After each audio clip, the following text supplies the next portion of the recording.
Healthy Rebel Radio is sponsored by the Healthy Rebel app. 300 plus secretly healthy, delicious, mouth-watering dessert and treat recipes made with all-natural, whole food ingredients. Now available for download on the App Store and Google Play. Find out more details at healthyrebel.com.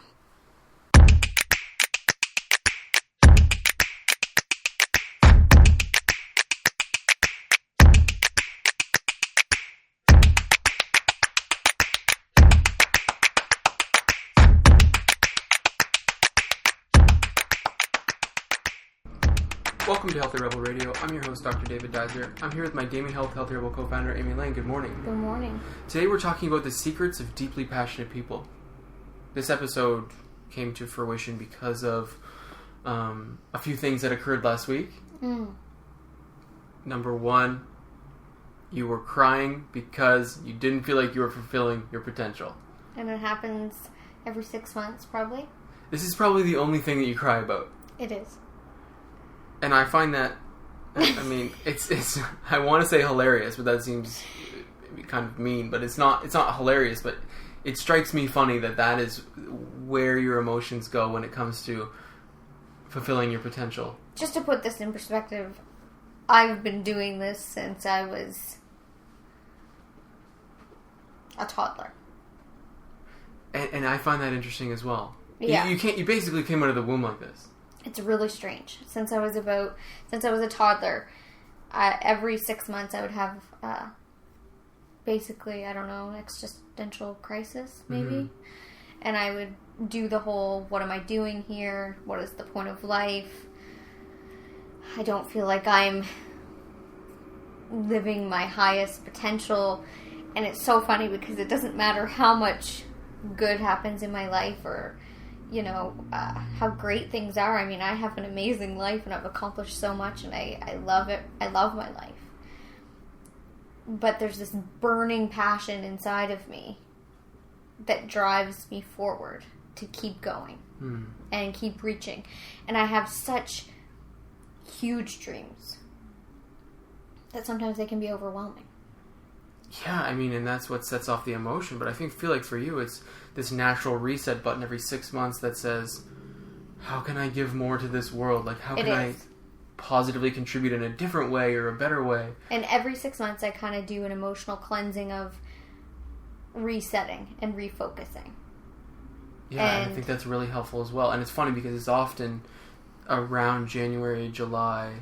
Yeah, are the times. It's every year. It's those 2 times of year, and it drives us to have a refocus. And okay, well, what are the projects we're working on right now? What is burning? What do you really want out there next? Mm-hmm. And that's what we do for the next 6 months. Right. I mean, I think a lot of people don't understand or even think about sometimes what it takes to be an entrepreneur in a situation where you're trying to contribute positively to people's well-being and their health. Sometimes it can be heavy, but a lot of times it's just there's this inner push that can feel like a lot. Well, I think on the outside, a lot of what we do looks easy, which is a huge compliment. It is. I mean, that's the goal. We're trying to make it look easy. There's a lot of... And, it's a lot of light, and it's a lot of love. So it seems like it's a simple thing. But what goes on behind the scenes in a business like ours is intense and never resting. It's constant. It's constant. And you have to be... We're 6 months ahead of or a year ahead, 6 months to a year ahead of what anyone ever sees. Mm-hmm. And I think that's the other thing that's confusing for people. But, in the industry or it's not even an industry, like my life goal is to bring more light to the world and just make people's paths easier, make suffering less, do whatever I can to share what I've been through to get someone to the next point easier, smoother, unharmed. It seems like it would be really light, but it's really deep. Oh, is it ever? It's really deep work. And I take it very seriously. Mm-hmm. And if I feel that I'm not living up to my potential, I really take a spin on myself. Yeah, definitely. I hold myself accountable. Yeah, and which is a good thing. I mean, you have to when you're an entrepreneur. Yeah, not only an entrepreneur, but when you're actively in people's lives. Like for myself, many people know this about me. What I do in my practice mostly is use integrative medicine to help people with chronic issues that aren't supported by the conventional system. 99% of my patients, that's their situation. They've got chronic issues that pharmaceuticals are doing nothing for. And it takes a lot of work. Most people who come to see me have already been to their GP and then subsequent specialists and maybe another referral, plus unlimited lab work, and then given a prescription that doesn't treat the cause, doesn't even heal the symptoms really. So I have to go deeper constantly. Well, you have to be fully there. It's not something you phone in. No. In either of our professions or our joint profession, it's you have to be fully there. So every day when we go to bed, our tank is empty because we emptied it. Right. Because we gave the day our all, which is a beautiful, wonderful thing. And I mean, I would have it no other way. Because the slow burn of not living the life inside that is right for you, to me, is much more torturous than being exhausted at the end of the day. Oh, definitely. I mean, I love the feeling of being exhausted at the end of the day. Actually, that's what I strive for. If I go to bed and I feel like I've actually done everything that day that I possibly could to make it a great day, give to the world, be a decent human being. If I feel aligned, there's no better sleep than that. There's nothing. No, it is the best. It is the best. What this conversation helps us do is define what fulfillment and success means for us. As extremely passionate people, I mean, so many of you can probably relate to this. It's difficult to determine when you've reached success. What does that even mean? Because it's this constant burn, right? And I want to say as well, like, entrepreneurship is a different beast. There are people in my life that have, quote, a job. They go to their job, they do their work, they have great experiences, they collect their money, they go home, and they live their life. And they are some of the most enlightened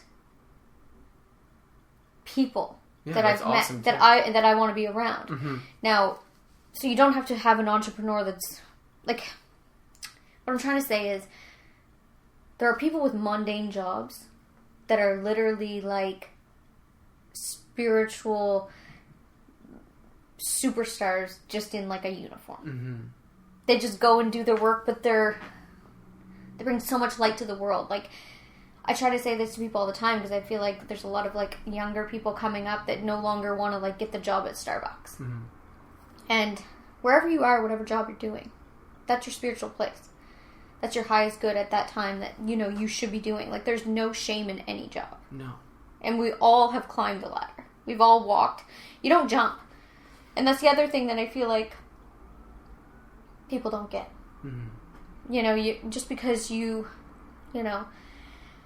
want something doesn't mean you don't have to go through the process of earning it. No, exactly. And while you're in it, it's helpful to use the feeling of being uncomfortable to actually take action. Yes, on your actual passion and develop that burning desire. Definitely. So that you can reach your fulfillment. Like for me, standing on as a 17, 18-year-old, standing on parade for 8 hours a day is not what I wanted to be doing. I felt like I could be doing much more. Yeah. And then subsequent position is exactly the same thing. But it's all led to a certain place. Right. Now, what does it mean to be passionate and how do we relate this back to health and well-being? How do we balance this in our life? And it has to be maintained. And it has to be curated for me. Because my passion can take a dark turn. Tell me about that. Well, it can turn into why isn't more happening for me, So-and-so's career started at the same time as me and they're multimillionaires now. They got a book deal with, the person that I wanted the book deal with. Right. When? It can really take that turn. It can. So what do you do in that situation? I mean, how do you navigate it? Because, I mean, for so many people, I mean, you can be passionate about fitness and then have a serious period of time and not reach your goals. And it's super frustrating. Someone else, hits the treadmill for 10 minutes a day and reaches the body they want in a week. That's really frustrating. First of all, put blinders on and stop looking around. That's one thing that I really try to do for myself. Because we're all on a different path. We're all on a different journey. And I really have learned from life experience that real success, whether it be, physically reaching a physical health goal or in business, real success takes time and consistency. And the people that often you see shoot to the top fall just as fast. It doesn't stay in all those areas. And I've actually learned that. And that was really tough for me. Right. That was a hard lesson for me because I have had to do things the long way. We've been handed nothing in any way. It took me longer to get in shape. It took me longer to get my health. It took me longer to, all the things. All the things took real, dedicated, hard work, consistency. So, I mean, I used to pound my fist and have little hissy fits and be like, why isn't things happening? Why didn't we come from people that could fund our this or do this? Or why don't we have this? Or why are we, why isn't this happening for me? It's that victim thing again. And I know everyone's probably tired of hearing me talk about it, but once I realized I was a victim of nothing, and this is my path, which is I have to be grateful for because it's for my highest good. I could never do the things I've done the last couple of years if I hadn't been through the stuff I had been through. That's true. And like I always say, there are things I used to wish for in the beginning of my career that I would be mortified if they had come true now. Yeah, it's funny how things work out. I would be mortified. It was off. It wasn't in tune with who I actually was. I had growing up to do. Right, and I think that's one of the things about passionate people who are going through situations where they're hitting roadblocks. And dealing with frustration, having to actively put the blinders on, having to actively do these things, is that it ends up working out in the way that it should. For your highest good. For your highest good, because, you've put in the work in a certain way. You've contributed positively to this goal. Now, that's the second thing here. We've got number one, put blinders on. I mean, also being a victim of nothing. But then understanding at the same time you have infinite potential. You can reach this goal. Oh, yeah. But it may look a little different than what you initially set out. That's right. It may be better. One thing that I've really learned is that you set the goal, but then you stay with it, or better. Whatever's for the highest good, for the most amount of people. You give it that energy, you let it go a little. And I used to be very firm, and this is how it's going to go down, this is the date it's going to go down, this is what's going to happen. Me as well. And we used to push things, and it was painful, and also things didn't reach their highest potential. And now we both work our asses off, but at the same time we always go into it with, we're going to be a little loose on this. We're going to give it room to breathe. We're going to let creativity, we let higher ideas come to it, and in that, we're more creative, we're more fluid. We always end up doing things on time, but they're better than what we had initially expected because we're not closed off and so rigid. We let in more ideas. Yeah, this was a huge lesson for me. I was very strict about goals. And I think that, when you're setting goals, if you're a type A personality, you think, okay, if I do this, then I'll get this result. But even though that result looks pretty good to you now, understanding that there is potentially even a better result. And when you're going through the journey, your idea of the result may shift and change because you're changing as a human being. What's always really changing is us. It seems like it's the results. Right. But what's really changing is us. That can be hard to accept for some people. And it was for me at first. I was very strict about not changing. I thought I was a good person. Right. It's not about being a good or bad person, but you can't receive anything you are not willing to be. Right. You can't. So you have to become what it is, in essence, that you want. So the work always comes back to us and our personal expansion. Yeah, it requires personal change and development and growth and everything. Yeah. Becoming the most what we were meant to come here to be. It's like okay, I've decided I'm going to be extremely passionate about fitness. Like, this is what I'm going to do. I'm going to transform my body. I really want these results. You're going to have to change some things you were doing before. You're going to have to become a fit person. On the inside, the essence of who you are. But that's why I always say, with the desire to be fit, like, say it's like to have a certain body, go deeper with the desire to be healthy. Because if you go to the desire to be healthy, you will take actions of a healthy person. And a healthy person that has a real interest in fitness consistently will then bear the results of resembling and showing health and glowing fitness from the inside out. Yes. But you can't trick it.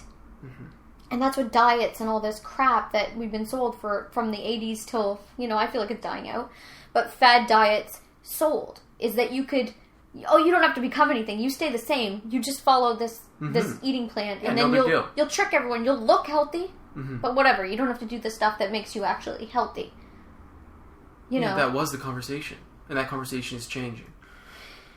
Because the reality is, you cannot receive anything you're not willing to become. You just can't. That's why you see people that earn all kinds of money and then they lose it. Because they didn't become wealthy in consciousness. They didn't become grounded in, well, what does wealthy actually mean? And if you don't become the thing that you desire, then you're either never going to get it, or you're going to get it and then you're going to lose it. And all this stuff keeps showing up until we get those big lessons. Yeah, I mean, does it ever? I've seen it play out so many times. So many times. The next step in this, secrets of deeply passionate people that I think we should bring up is, we've talked about understanding you have the infinite potential, but then understanding that we deserve to be happy. We deserve to feel good. There is this deserving.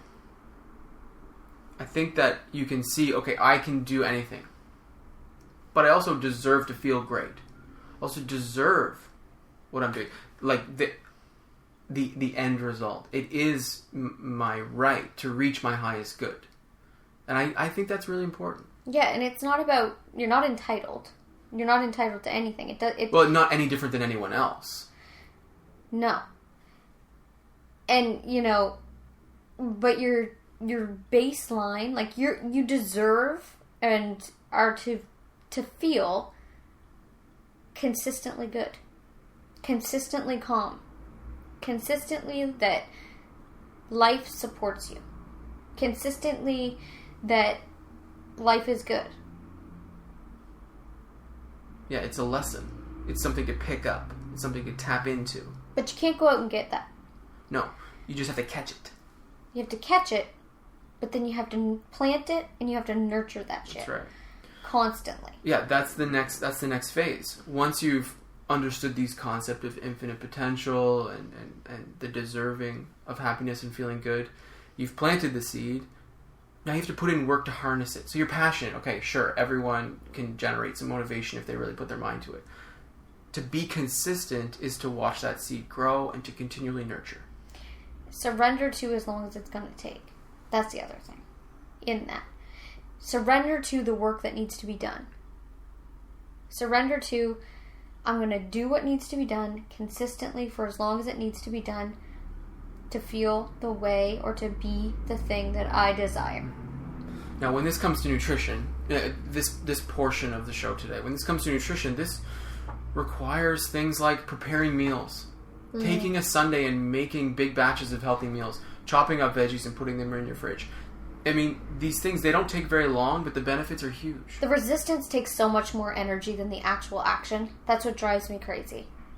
And it drives me crazy from I watch myself do it and I watch others do it. And I was just, the energy I took to avoid just the real work that actually creates lasting change was 1,000,000 times greater than the actual work of, like, I'm just too busy. I don't have time. I can't do this. I'm all these things. How can I wear all these different hats and then be a chef on my one day off? Like, I get it.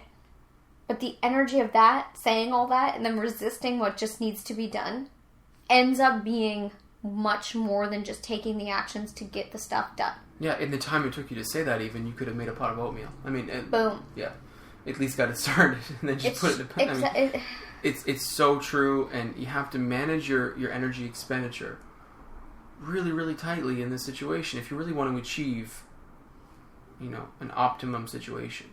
The next step in that is something we actively do. We're talking a lot about active things because when you're passionate, if you're going to reach your goal, you have to be active on it. You have to take action. We actively create balance in our life. Yes, we do. We don't. When overwhelm is starting to step in, when desire is taking over energy resources, it's time to start to create the balance, and we actively do that. But I want to put a little note in here that one thing that can drive people crazy is looking around too much and thinking balance means like an even scale. It's not. And the reality is if there's certain things that you want, like you and I have certain desires in life. And the realization that we actually had to come to is that our balance is like 85% our work goals, all the things that it takes to have the life that we desire. And then the other part is fun. Yeah, and we're fortunate to be able to do that because we work together.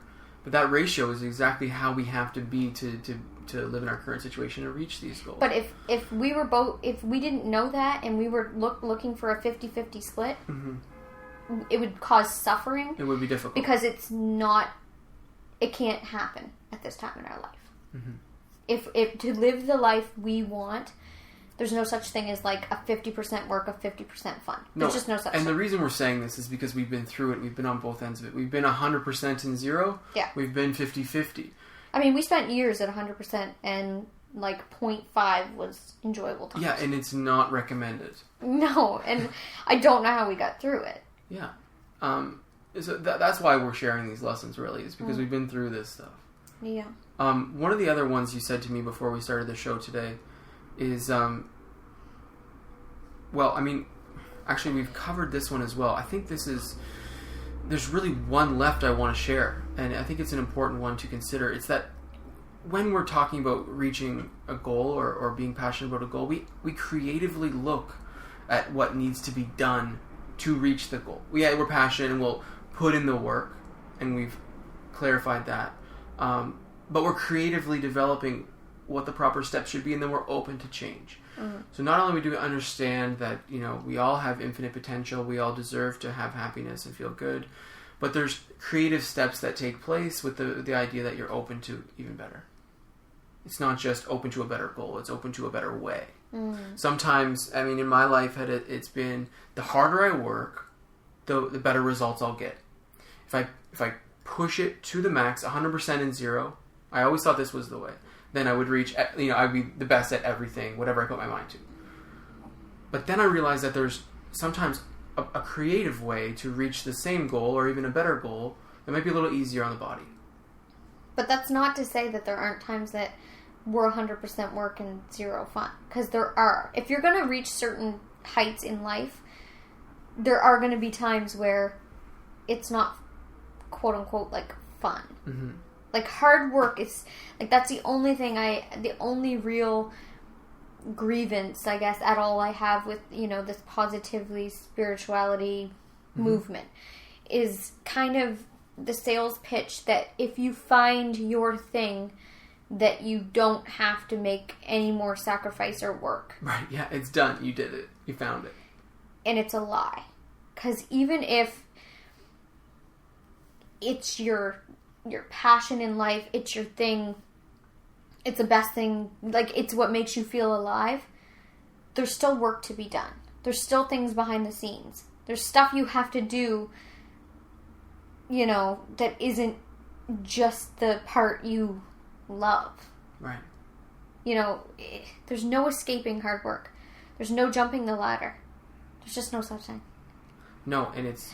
But it feels better than the slow burn of doing work that doesn't feel right. Exactly. That to me is like the most torturous. It takes less energy, but somehow it kills your brain and your soul and your spirit, which sucks all the energy. right? Mm-hmm. So I just... For this type of situation, I mean, a lot of people are not affected in the same way. No, and I have people in my life that just want to go get the money and live their life. Yeah, and that's excellent. It works. Mm-hmm. They have great lives. So you have to know what you are. But this is about the people. Like, I think of passion like in the realm of entrepreneurship and... Yeah, and just a drive to do something. Like, for us, it's to improve the well-being of people. But that drive. Here is the summation of today's show. The secrets of deeply passionate people that we have sort of put together today. Understanding you have infinite potential. Being open to growth and change at the same time. Knowing that we all deserve to be happy and to feel good. Understanding that there's still going to be work involved, no matter what. Even if you've found the way, quote unquote. Being open to putting in that work, and then being open to be a creative way to reach the goal and to fulfill your dreams. At the same time, actively creating balance, keeping your blinders on when you're on the path, and finally be a victim of nothing, which has been a sort of a theme this week. Yeah, it's come up for me, I guess. I guess so. But probably the most important point of the whole list. For many reasons. That's Healthy Rebel Radio for today. Thank you so much for listening, and have a great day. See you. Healthy Rebel Radio is presented by the online health and wellness center, DamiHealth.com. Since 2009, Amy Lane has successfully coached thousands of women through her signature program, the Bikini Body Program. Join today to work exclusively with Amy to unveil your greatest yet to be from the inside out. Go to DamiHealth.com for more information. Thank you for listening to Healthy Rebel Radio. Please connect with us on our community pages on Facebook, Pinterest, and Instagram, all at the handle @DamiHealth. For weekly recipes, articles, and all our episodes straight to your inbox, join our newsletter at DamiHealth.com. You can find all the links discussed in today's episode in the show notes. Thank you for joining us, and see you tomorrow.